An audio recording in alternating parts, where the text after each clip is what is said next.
This is a timer DT620. It's got the astronomical time, which means that you can set it to change the on and off times according to the sunrise and sunset. So it's pretty handy, good for saving electricity.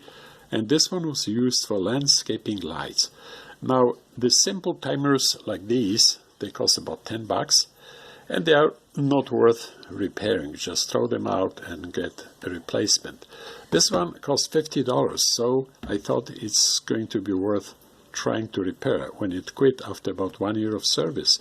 So I opened it up by removing the 4 screws in the corners. You can see them here. Now this is what it looks like inside. It's got a couple of printed circuit boards. The layout is very professional.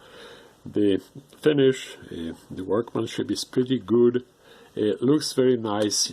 This cable can be unplugged for service.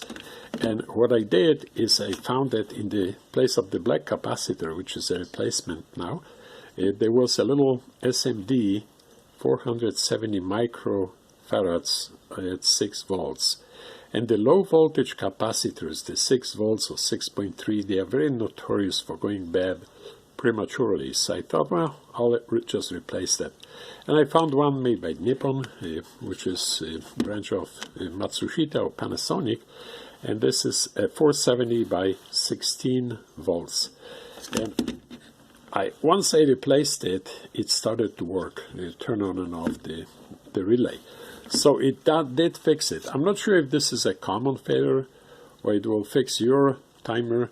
However, you may try. If you are going to throw this away, replace it with another $50 timer, you may as well try. If you have soldering skills, I would not recommend learning how to solder trying to repair it, because there is a good chance to damage everything.